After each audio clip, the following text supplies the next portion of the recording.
Okay guys, so this morning I'm going to go on a shoot. It's going to be real estate photography and videography, and I wanted to take with me some of the wide angle lenses. And right now I'm shooting on the APS-C crop sensor lens with optic steady shot inside the lens. I am at 10 millimeters right now. So you can see that there's some vignetting, like a square vignetting, because it is a full frame sensor camera, and that's how it looks when it's 10 millimeters. Now it is a standard stabilization on FX3 right now, so if I do zoom in just a tiny bit, like somewhere around here I think, and that will be 15 millimeters on that APS-C crop sensor camera. This is what it looks like, standard stabilization. Obviously there's no like crop. I will switch it to active, that way you can see how much is going to be cropping. But I feel like if you are going to that active crop, you can go even wider and then make that crop, and you can see those black bars would go away.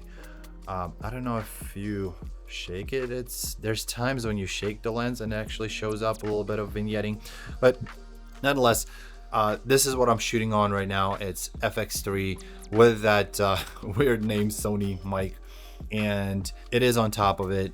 It's shooting in auto. It's going to be just directional right at me, so it's going to toss away some of the noise that is out there. I have like a washing machine just going full blast, and then I have a fan, Dyson fan right here. So how does it sound? Does it sound good?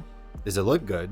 And can you use this lens for your everyday vlogging? Because this lens is that APS-C crop. It is super light. It gives you such a great feeling in your hand when you are vlogging, and my hand is not fully extended.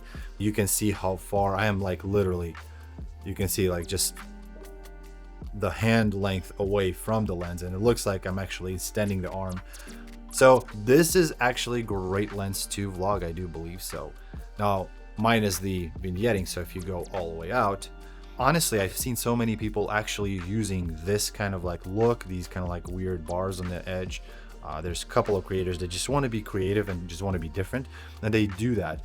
I don't know, I don't care that much about it, but as long as I'm just zoom in just a tiny bit to about 14 millimeters, this is insanely wide. This is insanely good. Obviously it is a 4.0 aperture. It's not like, 2.8 like Laowa. Speaking of which, I will take that Laowa with me on this real estate shoot. I want to test out if that Laowa lens, that 10mm autofocus Laowa lens, is good for real estate photography, especially in like really tight spaces. I'm probably going to use it on small bathrooms, maybe closets, some smaller spaces where it's needed.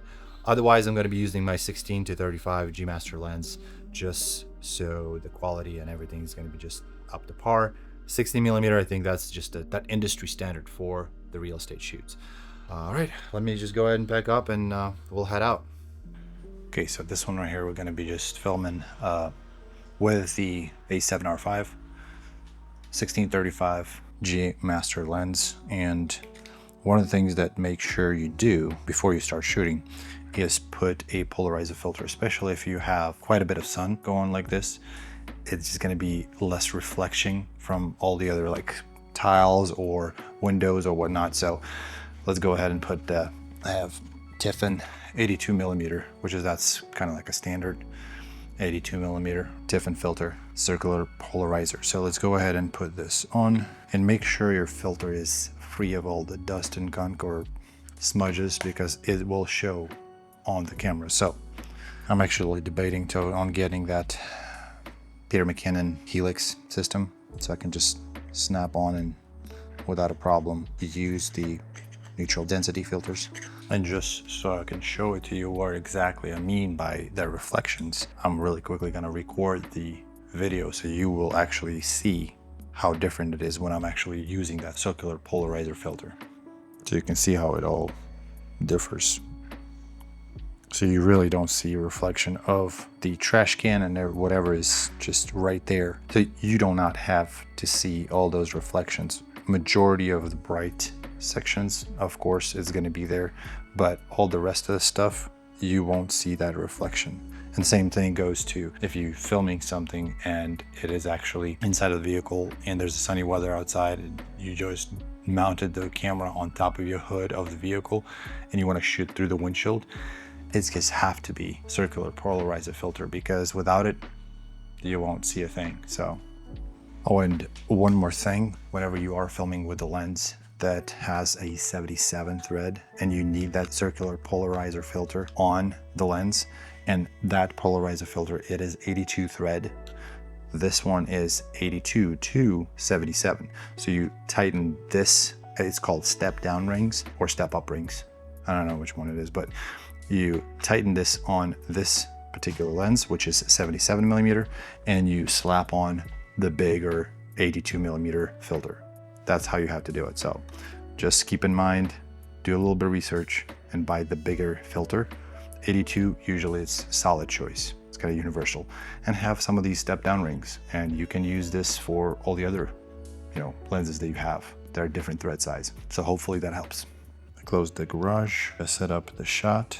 The drive mode is going to be the bracket high dynamic range shots. So it's going to be 3 shots, 1 shutter shot, 3 shots that are going to be overexposed, underexposed, and exactly exposed how I see it here. And then I can choose in the post-production or just combine them as the HDR photo. And then I have a timer on. So when I click on the shutter, it's not going to be like just going back and forth, wobbling. So the timer goes off 5 seconds, fires up the shot, the exposure opens up, and it stays there for a little bit. And it says about 8 seconds until processing.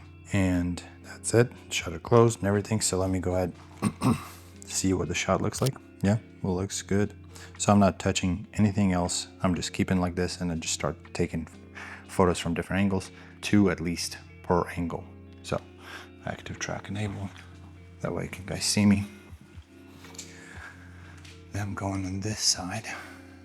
There's times you have to move some stuff around, but that'll be actually good. Keep in mind, don't hit yourself with those brooms. So I'm gonna put it closer to the wall, to the edge, move it. And I do have a leveler on the camera, so I can see how straight the camera is. But I also do not rely at 100% because I want to see by the view of this lens, I want to see how it is perpendicular. As far as I can see some of the lines of the walls, if they are actually lined up perfectly with the grid. And I have a grid on. So let's do a couple of shots here. Aperture 11, ISO 64. Oh, that's not cool. The light went down. That might change the actual photo. Straight on shot, right in the middle of the garage. See what it looks like, just a little bit to the side. I think that would be good.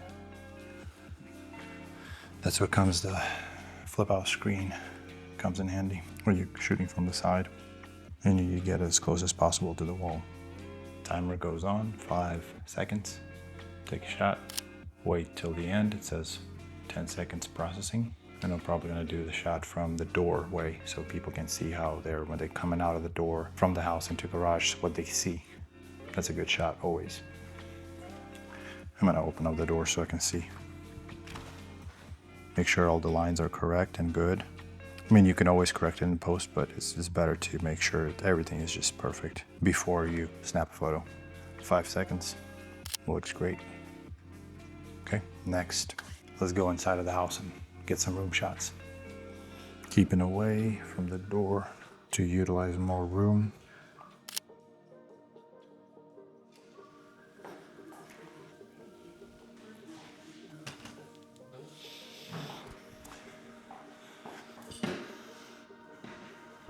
Let's get this shot.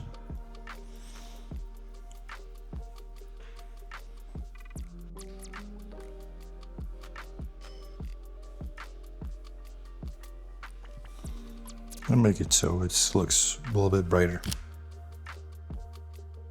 Oh, it looks great.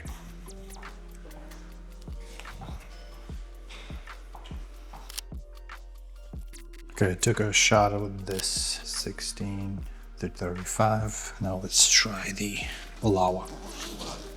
See how weird it's gonna be.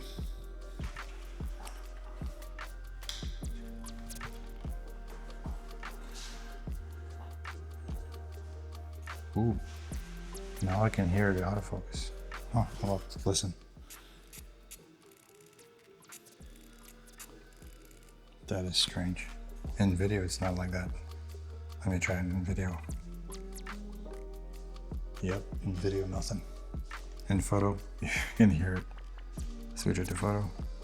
When you change the aperture, it actually makes noise. Here, listen.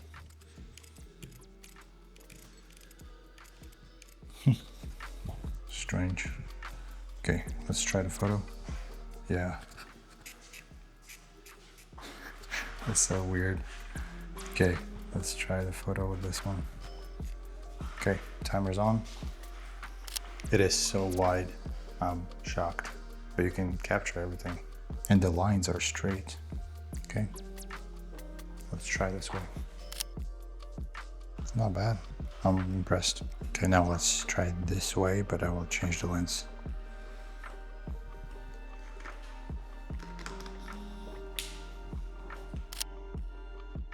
Yeah, I need to like move it somewhere here to capture majority. So this is what it should be if you shoot for everything and just mask out the camera in the mirror. Yeah, Laowa is something. Okay, let's see. That would be actually good for walk-in closet. Switch it up. Adjust the lines and shot. Let's see how that looks. Nice. Okay, I'm gonna run around and just get all these shots with the Laowa and then switch it to 16:35 for all the rest of the shots of the bigger size rooms.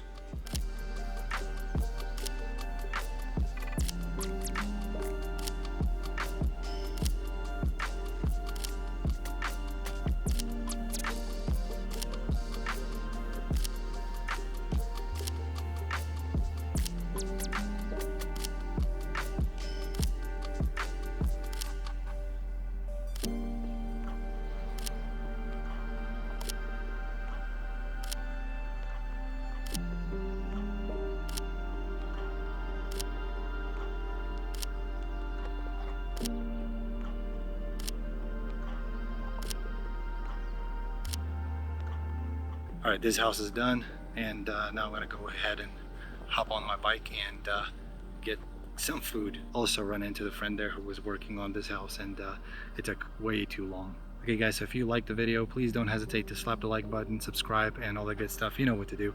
Thank you so much, and I hope that I was helpful. If you have questions, please don't hesitate to ask in the comments below, and I'll see you guys in the next one. Stay awesome, my friend.